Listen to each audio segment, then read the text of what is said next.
결정이 끝나지 않은 시간은 마음을 조용히 지치게 하더라고요. 겉으론 하루를 보내고 있는데 속에서는 자꾸 혹시를 생각하게 돼요. 오늘은 그 마음을 숨기지 않고 시작해 보려고 해요. 제가 상황을 조금 설명해 드릴게요. 사실 제가 이사를 할 수도 있거든요. 조금 더 넓은 곳으로요. 제가 사실 하나님께 10년 전부터 물어본 기도 제목이었거든요. 그런데 갑자기 부모님이랑 형제들의 도움으로 이사를 갈 수 있을지도 몰라요. 진짜 이건 고마움이 먼저 나와요. 아마 도움이 없었으면 시작도 못했을 거예요. 그렇지만 아직 확정은 안 됐거든요. 날짜도 계약도 완료라는 말도요. 방향은 분명히 있는데 끝이 아직 안 잡힌 느낌. 그리고 다음 주 월요일부터 제 학교가 시작이어서 짐을 쌀 수 있는 시간은 이번 주뿐이거든요. 그래서 지금 이렇게 확정되지 않은 상태에서 움직이게 됐어요. 이런 순간에 마음이 자꾸 하는 말이 있죠. 조금만 더 확실해지면 좋을 텐데, 가능하면 불안 없이 움직이고 싶은데. 근데 어떤 일들은요, 성실함으로도 노력으로도 결론을 앞당길 수가 없잖아요. 그게 사람을 더 지치게 하는 것 같아요. 할 일은 있는데 확답은 없을 때요. 그래서 짐을 싸고 있어요. 확신이 있어서라기보다는 완전히 결정되지 않은 상태에서도 하나님이 말씀하시는 거를 순종하고 싶어서요. 요즘은 믿음이 감정이라기보단 순서 같다고 느껴요. 보통은 확실해지면 움직이는데 어떤 시기에는 움직이면서 배워지는 신뢰가 있더라고요. 짐을 싸는 이 손이 기도처럼 느껴질 때가 있어요. 하나님, 제 몫은 제가 할게요. 내일은 내일의 은혜로 살게요. 짐을 싸면서 상자를 닫는 순간 좀 그래요. 뭔가 이젠 진짜가 되어버리는 느낌? 기대도 있는데 솔직히 두려움도 있더라고요. 근데 이건 결과를 확정하는 행동이 아니잖아요. 이건 오늘의 몫을 하는 거죠. 내일을 다 모르더라도 오늘 할 수 있는 만큼은 하겠다. 믿음? 그리고 그 정도면 지금은 충분하다고 믿어보는 거예요. 예전에는 믿음이 있으면 흔들리지 않을 줄 알았어요. 근데 요즘은 생각이 달라요. 믿음이 있다는 건 안 흔들릴 사람이 된다는 게 아니라 흔들릴 때에도 돌아갈 방향을 잃지 않는 것 같아요. 기적을 보고도 흔들리는 게 그게 사람이라는 증거 같고요. 또 어떤 날은 안 흔들리는 척이 더 쉬울 때도 있잖아요. 근데 마음을 닫아버리면 고요해 보이긴 해도 하나님의 사랑이 흐르지 않더라고요. 그래서 있는 그대로 두려움이 있어도 오늘 하루를 하나님께 맡기는 거죠. 시간은 계속 가요. 근데 하나님은 자꾸 한꺼번에 다 주시기보다 하루 단위로 만나주시는 느낌이 있어요. 한 달치 확실함 대신 오늘을 살 만큼의 빛. 요즘 계속 떠오르는 이야기가 있거든요. 광야의 만나. 하나님은 사실 한 달치를 주실 수도 있었잖아요. 그러면 사람들 마음이 얼마나 편했을까요? 내일 걱정이 줄어들었겠죠. 근데 하나님은 하루치만 주셨어요. 그리고 저장하지 말라고도 하셨고요. 예전엔 잘 이해가 안 됐어요. 왜 굳이 매일매일 왜 그렇게 의존하게 만들지? 근데 요즘은 조금 다르게 느껴져요. 하나님이 우리를 불안하게 만들고 싶어서가 아니라 불안이 우리를 지배하지 못하게 하시는 것 같아요. 사실 무너지는 이유가 부족해서라기보다는 확실함이 사라졌다고 느꼈을 때가 더 많잖아요. 하나님이 하루치로 주시는 건 부족하게 주려는 마음이 아니라 가까이 계시려는 방식일지도 몰라요. 하나님은 저에게 오늘은 내가 줄게. 내일도 내가 줄게. 너는 나를 의지하면서 오늘만 살면 돼. 그렇게 얘기를 하시더라고요. 이게 설명이라기보단 관계에서 나오는 말처럼 들려요. 그리고 신명기 8장에는 하나님이 광야에서 왜 그렇게 하셨는지 마음이 어떤지 보시려고, 무엇에 기대어 사는지 드러내시려고. 광야는 목적지 전의 공백이 아니라 하나님을 하나님답게 알게 하는 시간 같아요. 어쩌면 믿음은 끝이 보이지 않아도, 결과가 보이지 않아도 그래도 전화를 하고 확인하고 움직이는 거 아닐까요? 믿음은 아무것도 안 하고 멈춰 있는 게 아니라 할 수 있는 건 하되 결과를 붙들지 않는 연습 같아요.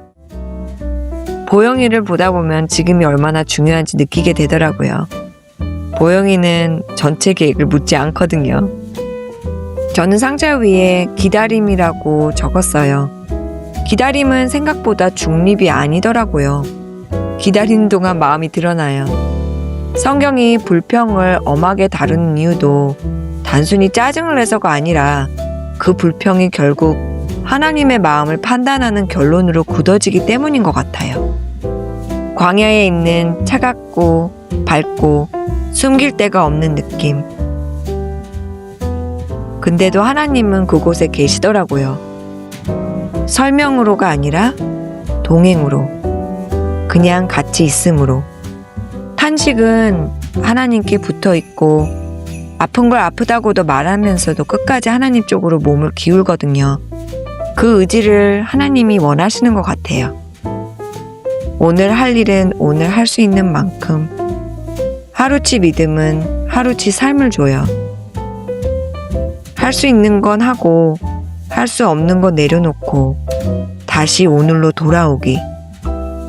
그게 제 요즘의 믿음 생활이에요. 대단하지 않지만 정직한 믿음. 요즘 저는 정답을 빨리 찾는 게 아니라 지금 여기에 머무르는 거라는 걸 배우는 중이에요. 저는 항상 하나님께 답을 빨리 달라고 요청을 했었거든요. 근데 이제는 빨리 결론 내리지 않고 오늘을 사랑하려고 애쓰는 것. 그리고 그 사이에 웃음도 오더라고요. 아직 완성되지 않아도 살 수는 있더라고요. 그래서 저는 성경을 펼쳐요. 보영이의 성경책을 봐도 하나님의 사랑이 왜 이렇게 많은지. 성경을 보다 보면 숨이 쉬게 되더라고요. 하나님 말씀은 자꾸 나를 확신함으로 데려가기보다는 하나님 자신께 돌아가게 하잖아요. 거기서 쉴 수 있는 것 같아요. 오늘을 하나님께 드릴 때 어떤 건 빨리 해결되지 않더라고요. 근데 해결되지 않아도 조심스럽게 들고 갈 수는 있더라고요.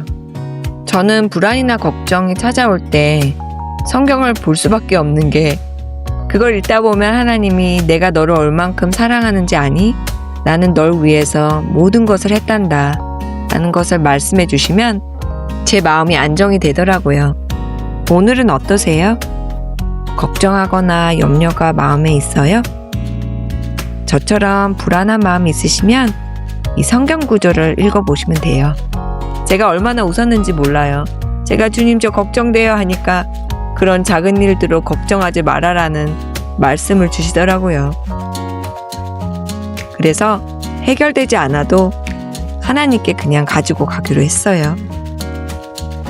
창문을 열어보니까 이 시카고의 추운 겨울이 느껴지더라고요. 시카고 겨울은 흐린 날씨가 많은데 오늘은 정말 밝네요. 빛은 설명 없이 오더라고요. 마음이 아직 정리되지 않아도 세상은 계속 숨쉬고 하나님은 계속 일하고 계시고, 바람이 들어오면 아직 살고 있구나, 하나님이 여기 계시구나 하는 그런 마음이 들어요. 감사는 불확신함을 지우지 않아요. 다만 마음이 굳지 않게 붙잡아줘요. 불안하고 걱정된 일들이 있을 때 한번 감사를 찾아보세요. 정리되지 않은 마음이 있을 때 하나님은 그런 자리에서 만나주시더라고요. 저는 이렇게 쌓여진 많은 일들을 보면서 하나님, 저 오늘 하나님 필요해요, 도와주세요 하면서 하나님께 전화를 하죠. 그렇게 살다 보니 요즘 느끼는 작은 변화가 있어요. 예전에는 이게 되냐 안 되냐가 중심이었는데 지금은 조금씩 하나님이 어떤 분이냐라고 옮겨가게 되더라고요. 결과가 확정되기 전에 마음이 먼저 바뀌는 게 저는 사실 더 큰 기적인 것 같아요. 저는 걱정도 많았고 불안 가득한 삶을 살았었거든요. 근데 이제는 보영이처럼 한 발자국만 하나님 가시는 곳만 따라가기로 했어요. 오늘은 오늘의 걸음, 내일은 내일의 은혜. 제가 까먹었더라고요. 하나님은 저랑 여행하시는 걸 너무 즐거워하시거든요. 하나님은 어쩌면 도착지보단 여행의 과정을 너무 즐기시는 분 같아요. 혹시 오늘 결정되지 않는 일 때문에 불안한 마음이 있으시다면 그 길에도 그 멈춤 속에도 하나님이 계시다는 걸 꼭 잊지 마세요. 할 수 없는 것은 내려놓고 하나님이 하신 몫을 하나님께 드릴 수 있기를 기도할게요. 그리고 오늘 하루의 은혜로 다시 만나주시기를, 주님의 평안이 집과 마음에 머물기를 기도합니다.